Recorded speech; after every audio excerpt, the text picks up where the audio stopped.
like, I really like the idea of, or the way they did their forgiveness ritual, um, because it's very good in that you are asking for forgiveness. You're not trying to extract forgiveness. You know, you're presenting it as, I've sinned against you, and I think that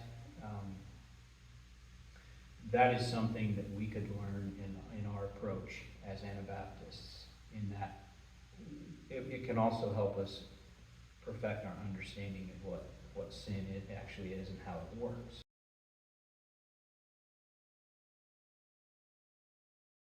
Welcome. I'm your host, Aaron Beachy, coming to you from Kokomo, Indiana.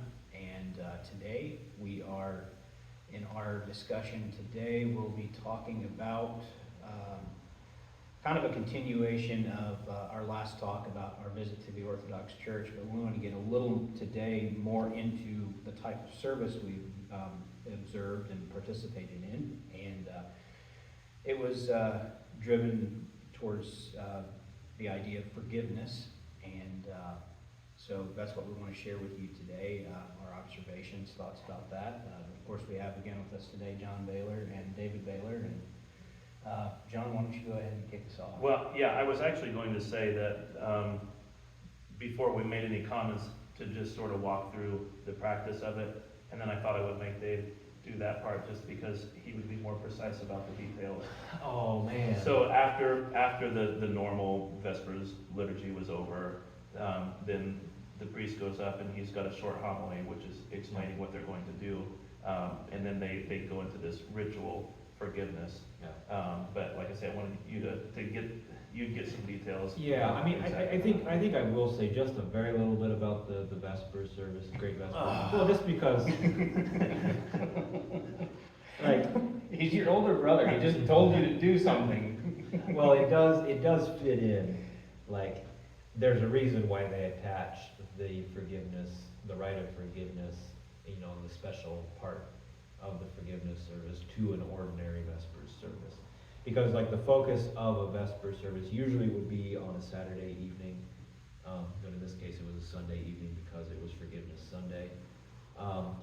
The focus of the Great Vespers is on petitioning God for His help in your spiritual struggles.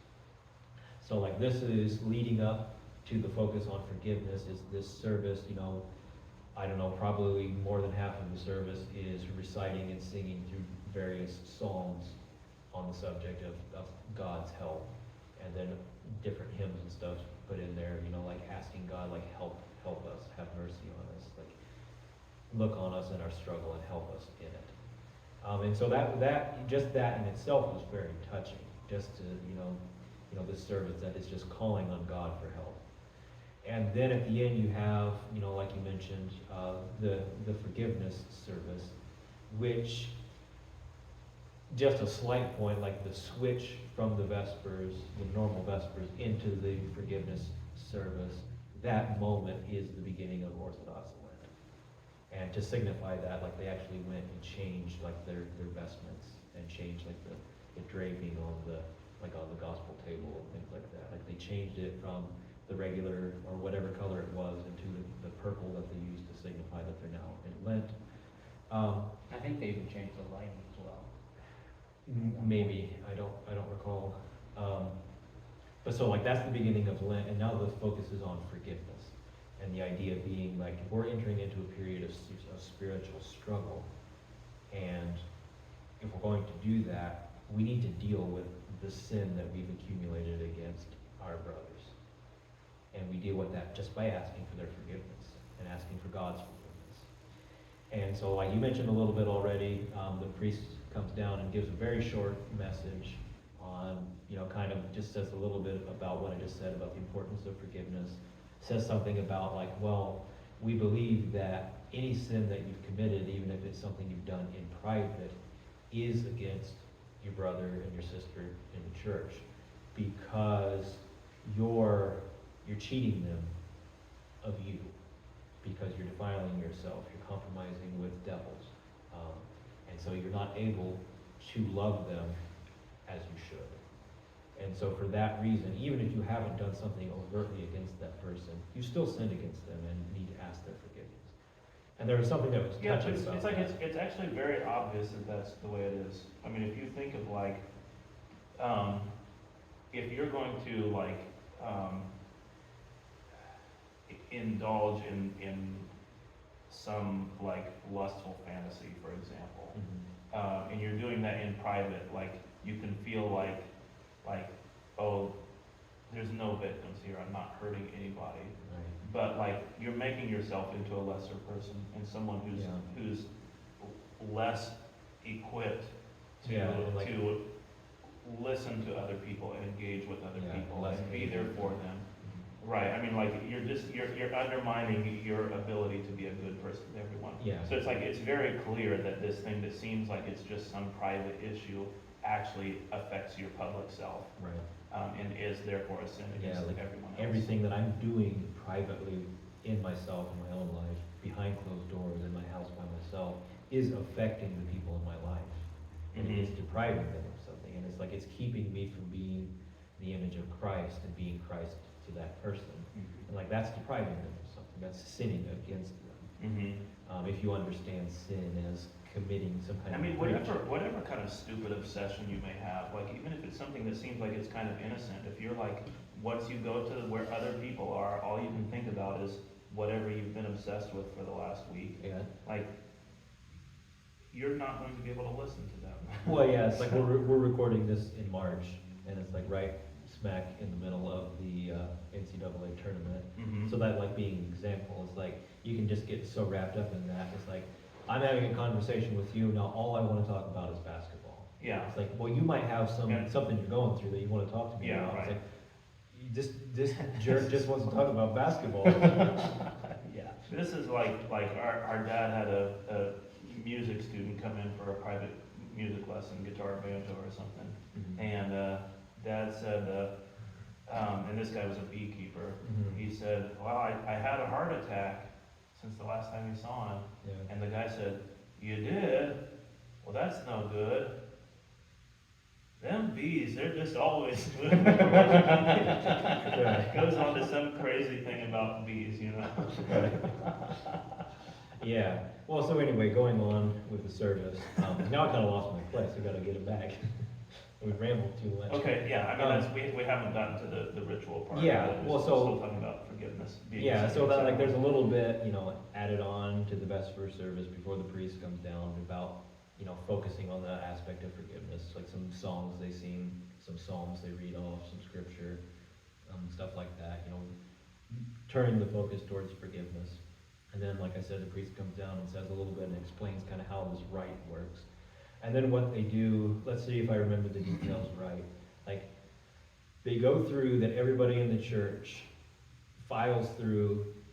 The first person will go to the priest and then to the deacon.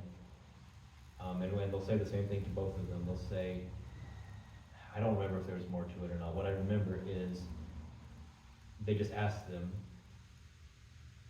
Father, to the priest, Father, forgive me, and to the other people, brother or sister, forgive me. And then that person says in return, God forgives you. I believe they say, forgive me a sinner. Okay. Yeah. Yeah, and then they respond, God forgives you. And then he said, like, you can also add before that if you want, I forgive you.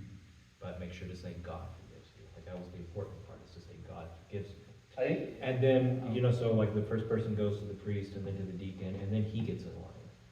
And then the second person goes to the three of them, and then he gets in line.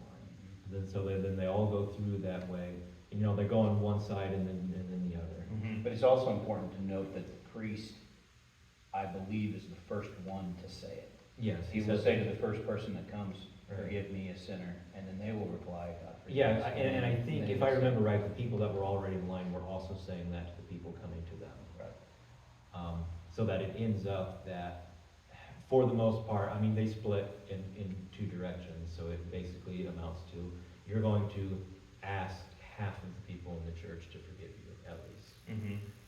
And so they all go through, and then like all end up kind of in a circle around the church, just standing there, having asked each other for forgiveness. and having, forgiven each other.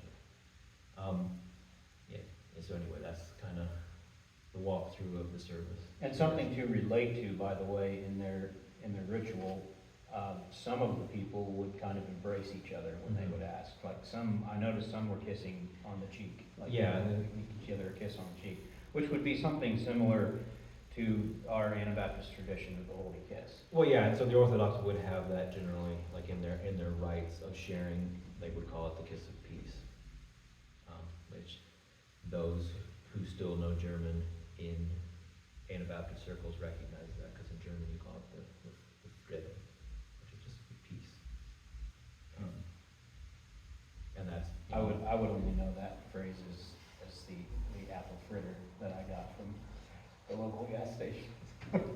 And then I remember you also commenting, this was already part of your description, but you say the same thing to the priest that you say to all the people. So you're confessing to the priest, but you confess to your brother and your sister in the exact same way that you confess to the priest. right. But I guess I'll just, since I brought it up, just ask you why that seems so significant to you.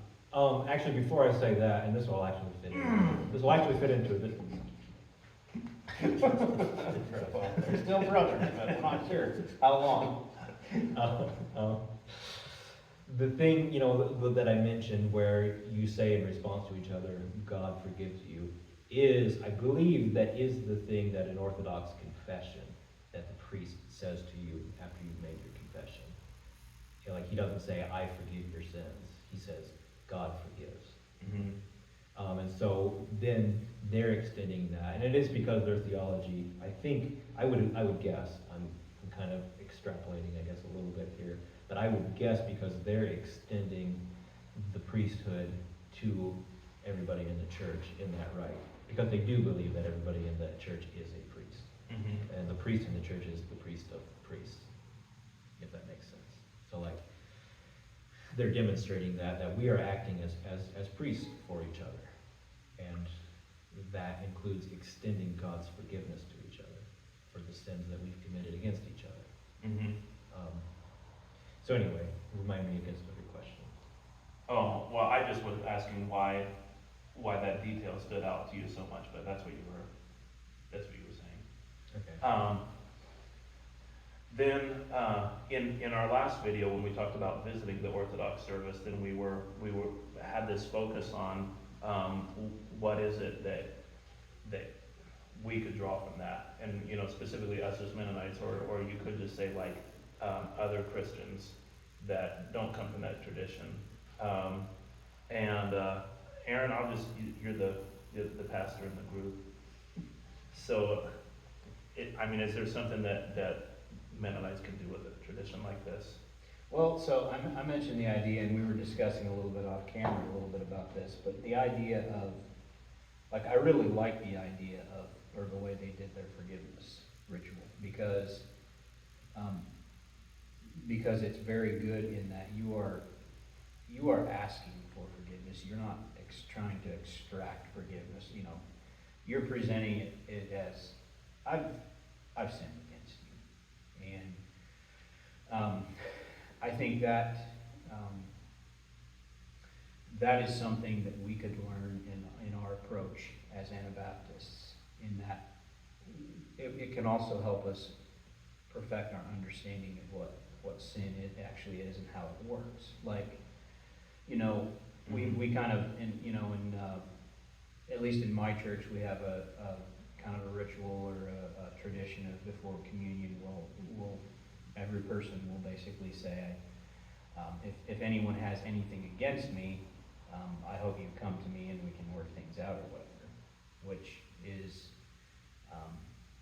I think it's kind of a little backwards maybe, but it's kind of the tradition that we've always had, so it's what we do. Mm-hmm. But I think the idea behind, one of the reasons I like the idea behind what the Orthodox did in that service, and one thing we could learn is that I think the way we should look at it is, no, not if anyone has, I have. Like, I have sinned, because we have. Like, it is impossible for someone to go through the course of life without doing something that's sinning against our brother. Like, we're sinners. Mm-hmm. Like, that's the reality. And it's an acknowledgement of not necessarily parsing or like boiling sin down to just, these categorical transgressions that we inflate and hold up as being, well, this, you don't do this, this, and this, and then you haven't sinned, basically. Yeah, it's instead treating sin as like, the nature of sin is something that creates a division. Yeah. Like maybe it's a division between me and God, or it's a division between me and my brother. But like, that's what sin is. And like, you can sort of. But it would have to be both. I mean. Well, yeah. It's You true. can't- yeah. Yeah, right, like, I agree, because like, you can't detach, like, you can't say, here's my relationship with God and here's my relationship with other people. Like, your relationship with other people is completely wrapped up in your relationship with Right, God. I mean, just by the logic of what we were saying earlier when we were describing the idea behind the Orthodox ritual, Mhm. is that if you've committed some sin, even if it seems private, even if it seems like some kind of victimless crime, it's actually removing yourself from everyone else. Like, if you remove yourself from God, then you are removing yourself from everyone else. Like, Yeah, but removing yourself from God, like is just it is just like a kind of like suicide of all your best qualities. Like, Yeah. you're smothering those things and Right. killing them. So like the act of withdrawing from God is also creating divisions between you and your brother. And I would argue that it also goes the other way. Mhm. That Right. when I push my brother away, and when I create a division with my brother, I'm also pushing God away. I'm also moving away from God. Mhm. Like, those two things, you just can't draw them apart. Right. They're so wrapped up in each other. Yeah. John, you mentioned something a little earlier about the idea of what, you talk about, if I have this, sin that I commit in private or whatever, and we can convince ourselves that, it doesn't really affect anyone else. But you mentioned the idea, I think it was before we were on camera, you just kind of mentioned the idea of how, no, that actually removes part of you that can bring life to others. Oh yeah, I think that was while we were recording. Okay, Yeah. was it? I was careful not to say anything when, when we're off camera, because, I want it to be alive Okay, while I'm sorry. while we're talking in the moment. But yeah, Yeah, I think, there's also a sense in like, if you, this is kind of a related thought, but I think that if you're living like geographically in a community and you're not participating and engaged in that community and like actively building that up, then you're breaking it down, like just by not participating. Because if you live in a little neighborhood and you don't talk to any of your neighbors, then that means all of your neighbors have neighbors that don't talk to them. Mhm. Like, and it's your fault, because you're the one who's withdrawing, you're the one who's not participating in this world around. Mm-hmm. So like a withdrawal is always a sin against your neighbors. Yeah. Well, Paul makes this comment. He says in Romans, he says, as much as lies within you, if it be possible, as much as lies within you, live peaceably with all men. And sometimes we treat that, I think we Like, don't fight other people. yeah, well, when like we tend to treat that as, well, do your part, and once you've done what you can, then you're okay. Like, you've done as much as you've done your side of things, and that's what Paul's saying, do your side of things. But that's not what he's saying. Like, I think he's saying, do everything, put 100% effort all the time, always, into living peaceably. Like, pursue peace, like always, with everything you've got. Mm-hmm. Do everything you can, because like, I think if you follow that through, you realize that as much as lies within you to live peaceably with all men, in most circumstances, is quite a lot. And it's something that you will never come to the end of. Like, I'll never exhaust what is available to me to live peaceably with all men. Mm-hmm. So it's like, it kind of almost seems to me that what Paul is suggesting is that, like, this is something, how do I want to put this together? Like this is an inexhaustible thing. This is something that you're pursuing above almost everything else, is living peaceably with your neighbor. And if you think that, well, I've made a gesture of goodwill to him, and I've done my part, so I'm good. It's like, well, is it possible for you to do something more? If so, then do it. And like my experience has been, when I look at it, I can always find something else that I could do to live peaceably with that person. And so it's like, well, I haven't done everything that's possible. Mm-hmm. So I haven't yet fulfilled that commandment. Yeah. Okay, so back to the forgiveness and the ritual, and like the nature of this ritual of going to every single person in the church, or half the people in the church as it was, Mm-hmm. and saying, forgive me, or forgive me a sinner, and then them saying God forgives. Mm-hmm.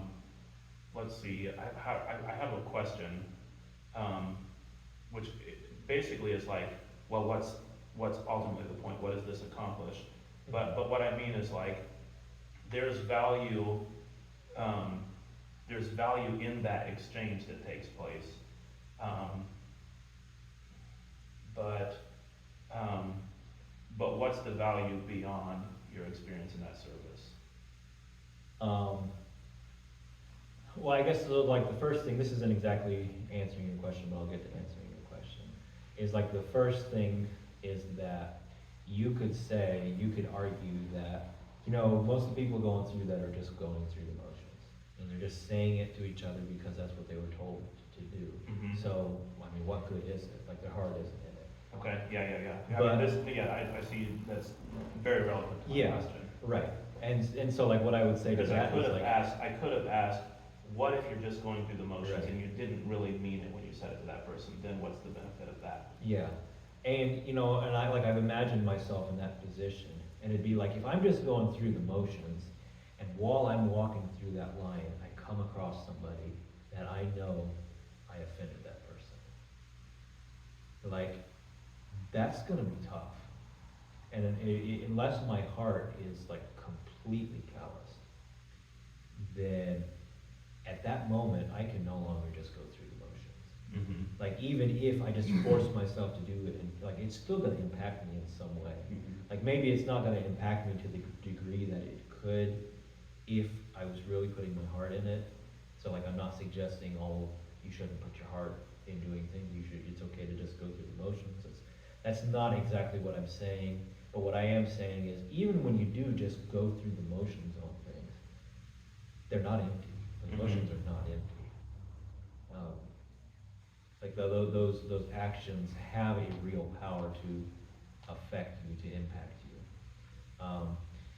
And so, like, getting to your question, like, even for myself, not participating in the rite, because, like, I'm not a member of that church, and I don't know anybody in that church, like, it'd feel kind of strange to go up to them all. Even if it would have, there's some ways I can imagine it would have been appropriate, to ask strangers for forgiveness. Mm-hmm. But like, even just sitting there watching that, it's like there's just something that's just really impactful. It's like you see forgiveness being demonstrated. You see it being acted on. Mm-hmm. And like, it really struck me as like, well, forgiveness is not something that happens in my heart. It's not a decision I make inside of me. And when I choose to forgive you, then that releases you. Because forgiveness isn't an end to itself. But forgiveness is an action that you do. And when I forgive you, and when I seek your forgiveness, then that has a very real effect on our relationship. And like, so like that was what really struck me sitting there watching them do this. Like, I don't know how long we sat there, 15, 20 minutes, and we were talking, most of the time, me and Aaron anyway, we were talking to a member there of their church who struck up a conversation with us. So it's like we were even still only like halfway engaged in observing the rite, but like it's like there's something special going on here. Mhm. Yeah. I guess it's that. Okay, yeah, well, I think I'll give a kind of I'll give an answer to my own question as well. If you've got someone who's like really socially backward and they don't know how to handle themselves when Yeah. they're in a room full of new people, then, and maybe I'll just say they're going to a psychologist about this, you know, so Right. we've got a place where we can develop rituals while we're in therapy, and those rituals will train you for life. And so you might come up with a ritual, and this might be, we'll just say it's like a group therapy thing. We've got a bunch of people that are all kind of have the same struggle. And when you get together and you have a meeting, then you say, okay, here's the rule. You're gonna go around to every person in the room, and you're gonna shake their hand, and you're gonna say, good to see you. And then you're gonna go to the next person, good to see you. And the See, I reason, didn't say it because I'm social awkward. the reason that you would do that in that setting is, I mean, you could say just for practice. Mhm. And there's a little more to it, because even just doing this right now, when we touched each other's hands and we say, good to see you, like, there's a warmth that Yeah. you feel in your body. I mean, just a little bit of it. So it's like, it's not just practice, there is something that's happening inside of you too. And when that happens inside of you, then you start to feel like, oh, it's good to shake people's hands, and it's good to say, good to see you. Like you're feeling the reward of that action in that moment, and that's more than just practice. Right. We were using the phrase going through the motions, like, okay, there's no such thing as just going through the motions. Yeah, right. And I guess that's a very succinct way of saying what I was trying to say. Right, but so like if you're a member of that church, or if you're someone who participates in that ritual regularly once a year, then that means, like, just in that setting, then it doesn't take you very many years of life before you've said thousands of times, forgive me, Yeah. a sinner, or forgive me, I've sinned against you. And if you think it's valuable, I mean, if it's your Christian belief that it's valuable to be able to say, I have sinned against you, Right. please forgive me, then you're going to be really good at doing that. I mean, you've got plenty of practice, and so there's going to be no shame. There's, like, whatever kind of pride would stand in your way of asking someone for forgiveness, you've overcome that just by practicing, just by engaging in that ritual. And so it may help you in really real and meaningful ways when you go around and you run into the guy that you've been kind of angry with, Right. and you ask him for forgiveness. That is going to have a real impact on your life, but there's also a real impact that, like, now, you know, in the middle of September, when you're having conflict with somebody, you already know how to say, Yeah. forgive me. Right. Yeah. Yeah, and like that's like, there's just something really impactful. Like Aaron here, he's a preacher, and he could get up and talk about these things with the people in his church and preach on them. And even now we're sitting here talking about these things. Mm-hmm. And like, so there's the question with that, like, how are the words that we're speaking going to connect with your life, like you, the listener? The only way, my experience in life has been, like, it's really hard to sit and listen to a preacher and then take those words and put them into practice. And one of the reasons it's really hard is because you've told me what to do, and maybe you've even told me how to do it, but I haven't seen a demonstration, Mm-hmm. and I haven't been able to practice it. Yeah. Yeah, there's nothing you can practice, and there's nothing you can model your own behavior on. Because you talk about seeing it demonstrated. And if I can see it demonstrated, then I can say, yes, that is what I want my body to do. And that's what I want, those are the words I want to come out of my mouth. I can start modeling myself after that. And then, after I see it demonstrated, you actually give me the chance to do it with Right. my body and with my words. Yeah, well, so like I'm gonna real briefly wax a little bit philosophical and say, part of the problem that we have in the modern West is that we put words and ideas in the number one spot. Mm-hmm. And if you have the right words and you have the right ideas, or you could replace ideas with doctrines or teaching. Mm-hmm.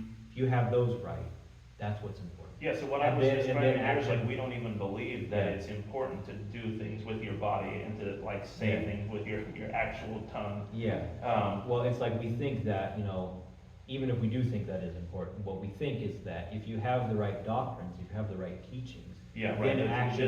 this is what's Yeah. primary, and this, Yeah. who cares? Well, no, I mean, like, even if you don't think that, even if you think this is important, you think this is gonna flow out of this. Right, It's yeah, like, but yeah. it doesn't. mm-hmm, This flows out of this, like it's the other way. mm-hmm, Your actions, like your actions drive your thinking most of the time. Like it takes a tremendous amount of discipline for your thinking to drive your actions. And so like you see that in practice, that most of the times horrible ideologies find fertile ground in nations of people because those people were doing those horrible things already. And maybe in some lesser ways. But the horrible ideas, the horrible teachings find fertile ground because of the wickedness of our action. And it's not the other way around. mm-hmm. Um, Yeah, and, But it- and, but and it- so like in the Romans 1, like sort of progression of sin that you see there, then you see this condemnation of like, and like the culmination of the whole thing, like you see people getting progressively worse as they've turned away from God Mhm. and have their thoughts darkened. Then like the ultimate culmination of that is these people not only practice these things, but they approved of the same. So like there's this big long line of wicked action, wicked action, wicked action, and then eventually it's like, and then it got to the point where they were even thinking wickedly. yeah. But it didn't start with, Well, but it's like what happens is we start doing wicked things, and then we start inventing ideas to justify our wicked things, like to excuse our wicked things. So it's like, well, we first started by rebelling against God and by serving our flesh, and then eventually we started worshiping demons and idols because it made us feel okay about the awful things we were doing. yeah, It's like, we don't need God. And it's the same thing, like, you know, in the other direction. Like, James actually says that you're justified by good works. And I think you can rephrase that as you become like God, because God is just. God is good. You start becoming like God by acting like God. mm-hmm, Like when you start actually acting like Jesus, you start becoming like Jesus. mm-hmm. You know, I think like as you're saying that, and I'm thinking of Paul saying, you know, be transformed by the renewing of your mind, which seems like the opposite, but he's saying that when he's saying present your bodies as living sacrifices. Right. Right, and then that will transform your mind. That will renew your mind. Yeah. Like, and in my experience has been like that's very much true.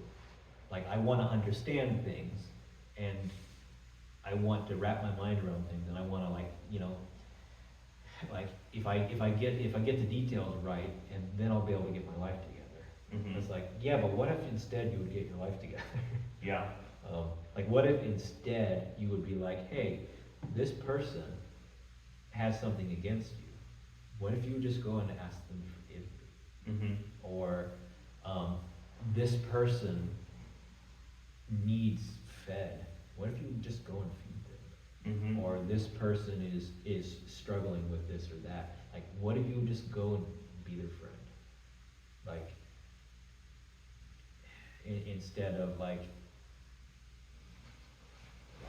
telling them what they need to do. What if you would show them? What if you would live that out? Mm-hmm.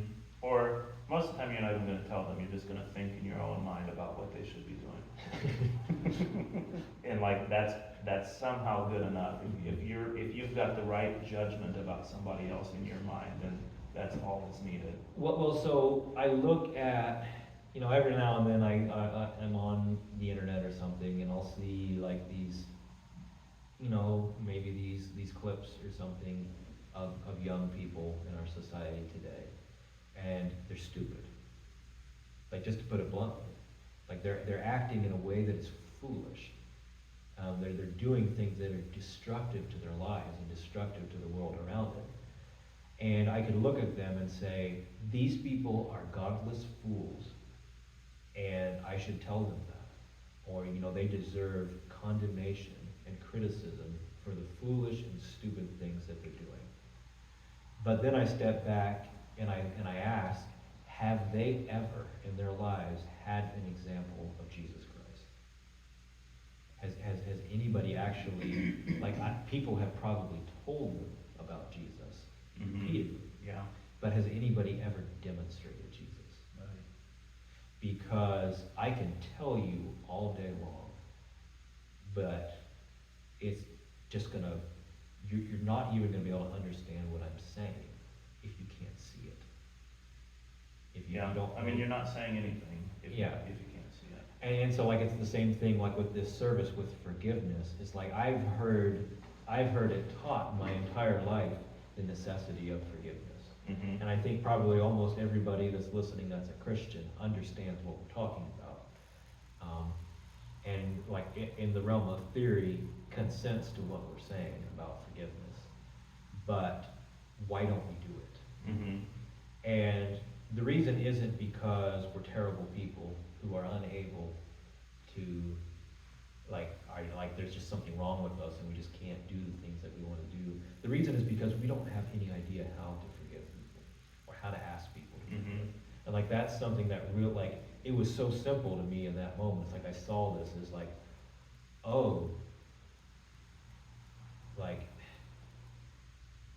almost want to say explicatives here, because it's just like that dawning of the severity of my case. It's almost like the only words that are appropriate are words that are not appropriate.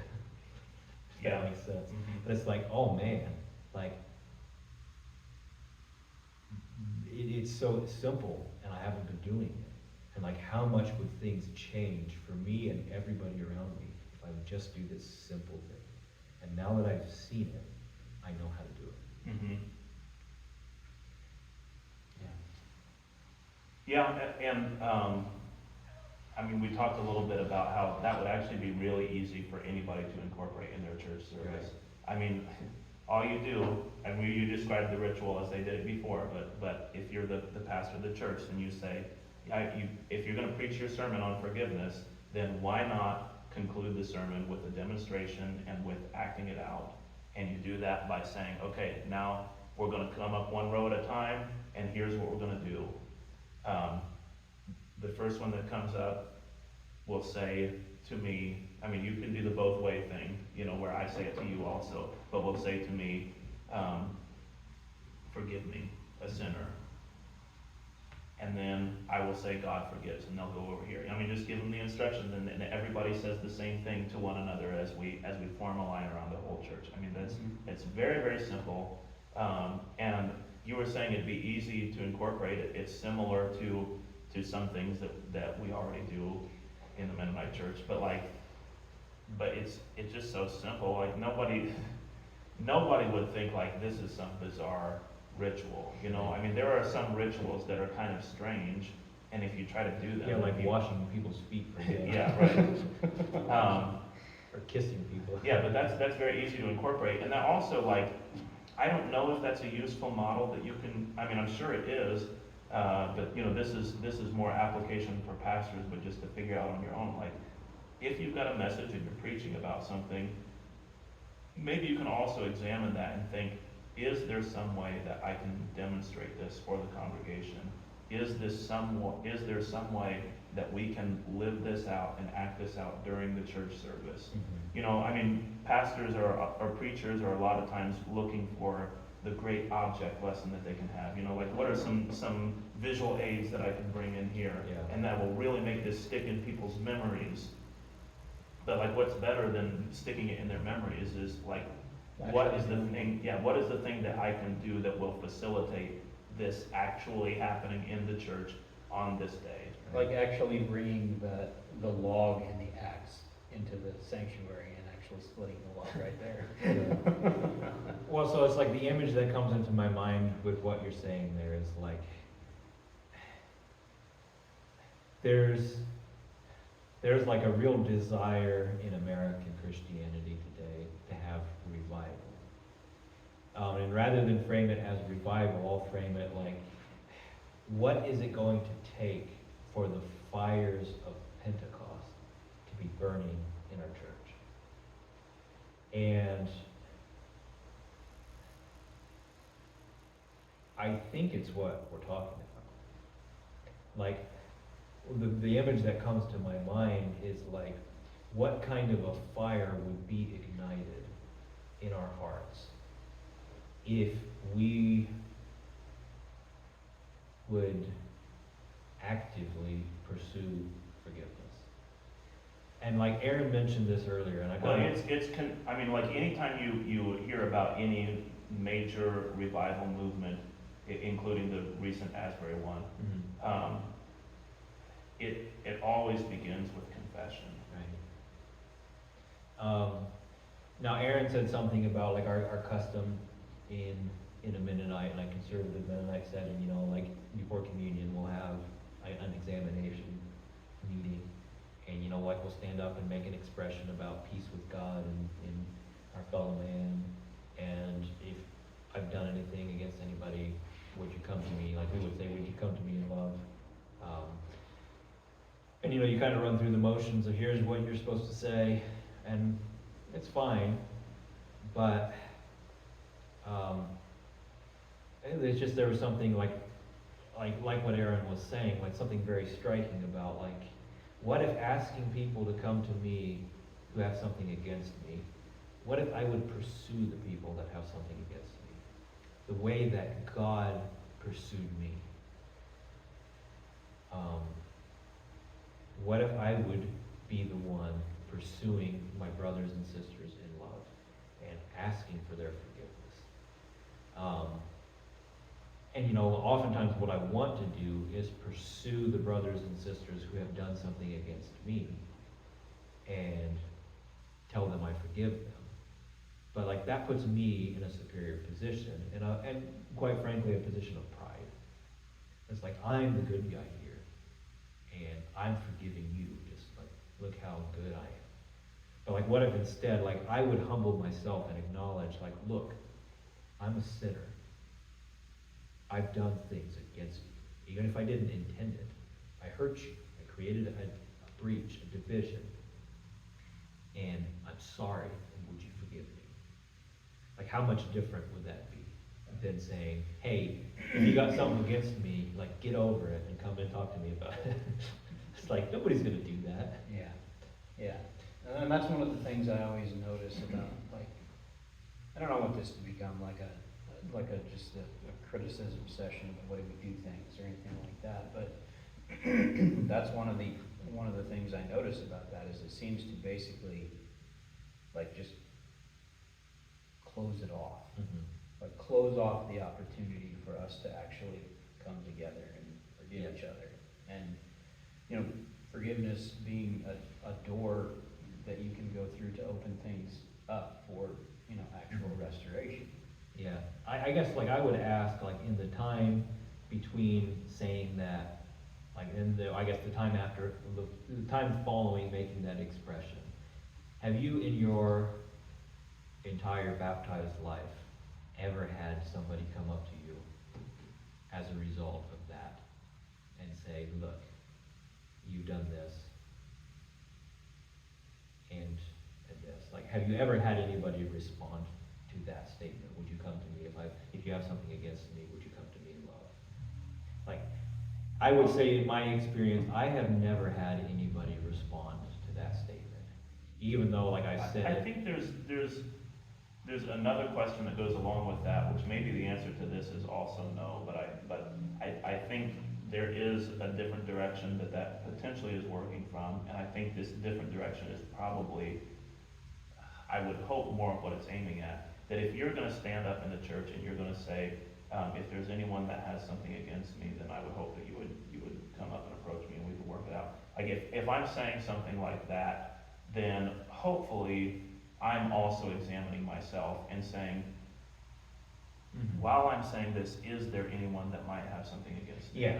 You know, but I mean, there's maybe we're right to criticize and say, like, there is probably a more effective way to call about that kind of self-examination. Well, But so, I think that is part of the equation there. yeah, so what I would say is, like, you're right, and it's not something that we should criticize, rather it's something that should exist in combination with the other. That before I stand up and say that, I should have gone about seeking out everybody that I know has something against me, sorry. Mhm. Like, I know this person and this person and this person, that I've offended them. And before we get to that time of making our expression in preparation for communion, I should seek those people out and ask for their forgiveness. Mhm. And then that statement serves to exist if I've missed somebody. I'm sorry. Like, would you let me know?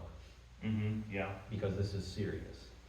You know, I'm going to mention something, and this could have opened up a whole other tangent, but I just want to touch on it just because we've tried to emphasize in the past, in other conversations, this idea that your spiritual life is not just about you and God.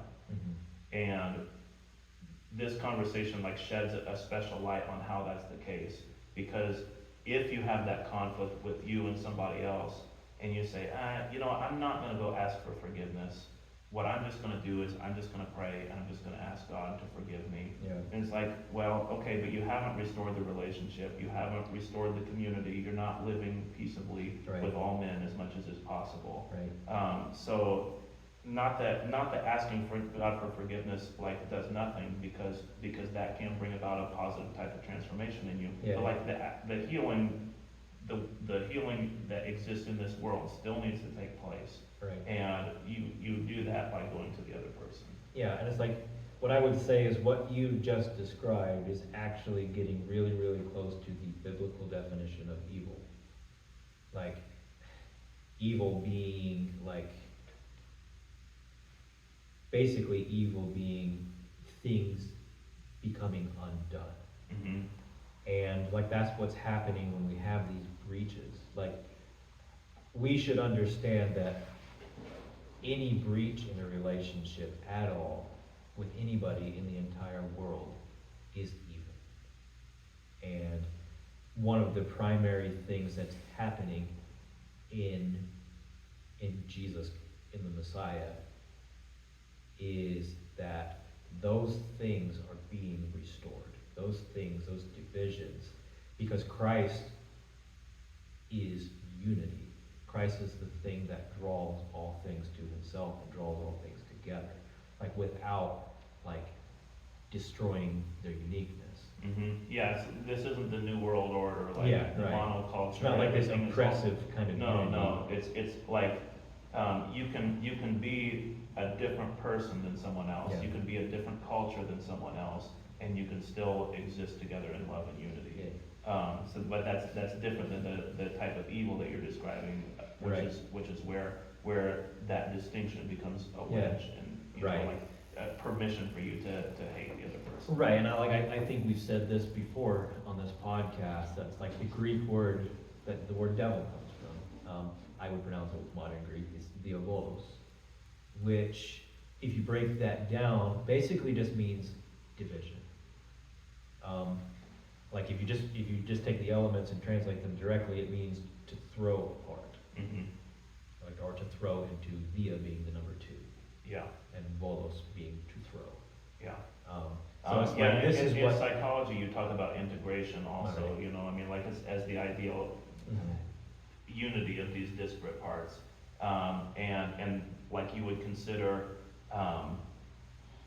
the psychological disaster as being a kind of disintegration. Yeah. Which is, I mean, like it's basically that same religious image. Yeah, and then Paul comes down on the Corinthians and says to them, like, I've heard that there are divisions among you. Mm-hmm. How dare you take communion?